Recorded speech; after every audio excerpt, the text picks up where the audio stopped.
Once upon a time, in a village nestled near a lush forest, lived four friends.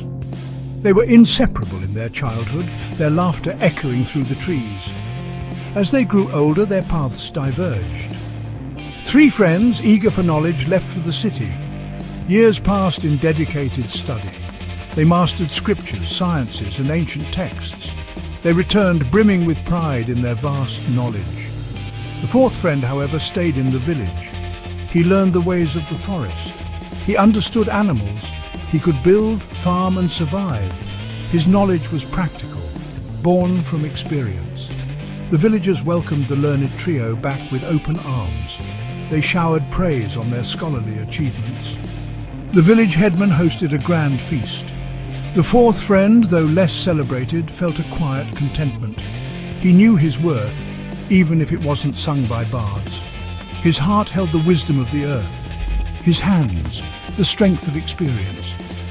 While his friends had books, he had skills. One sweltering afternoon, the learned friends, restless from years of confinement in scholarly halls, proposed an adventure. "Let us journey into the heart of the forest," one declared. "Our knowledge will protect us." The village elders cautioned against it. "The forest is unpredictable," they warned. "Book knowledge won't help you there." But the learned friends scoffed at their concerns. They were confident in their abilities. Their friend, the one who stayed behind, listened quietly. He knew the dangers lurking within the emerald shadows of the woods. He tried to dissuade them. "The forest demands respect, not arrogance," he pleaded, but his words fell on deaf ears. Blinded by their pride, they dismissed his warnings as the ramblings of an uneducated simpleton. They packed their bags with provisions and scriptures.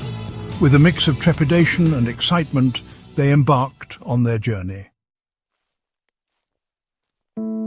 The forest welcomed them with a deceptive tranquility. Sunlight dappled through the leaves, painting shifting patterns on the forest floor. Birdsong filled the air, a melodious symphony. As they ventured deeper, the terrain changed. Thorny bushes snagged at their clothes. The air grew heavy with humidity. Still, they pressed on, their confidence unshaken. Then, they stumbled upon a clearing. In the center lay a sight that sent shivers down their spines, a complete lion skeleton, bleached white by the sun. One of the learned friends, a scholar of anatomy, examined the bones. "Fascinating," he exclaimed.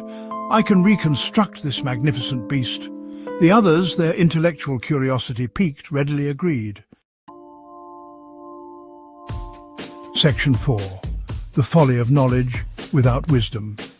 They pooled their knowledge. The first, recalling ancient texts, directed the assembly of the skeleton. Bone by bone, they pieced it together. The second, a master of life sciences, meticulously arranged the sinews and muscles. Finally, the third, an expert in the mystical arts, prepared to breathe life back into the creature. "Behold," he proclaimed, "my incantations will grant this creature life once more, just as the scriptures dictate." The forest held its breath. The leaves stopped rustling, even the birdsong ceased. With a dramatic flourish, he uttered the final syllables of the ancient spell. A tremor shook the ground. A low growl resonated through the clearing. Before their very eyes, flesh and fur materialized around the skeleton. Section 5. Wisdom's triumph. The lion, resurrected from death, stood before them in all its ferocious glory. It shook its mane, its eyes burning with primal hunger. The learned friends, their faces drained of all color, stood frozen in terror. They had anticipated triumph, not terror. They had craved knowledge, not understanding. The lion pounced. In a heartbeat, it struck down the three friends who had so arrogantly defied the forest's wisdom. Their cries were swallowed by the dense foliage.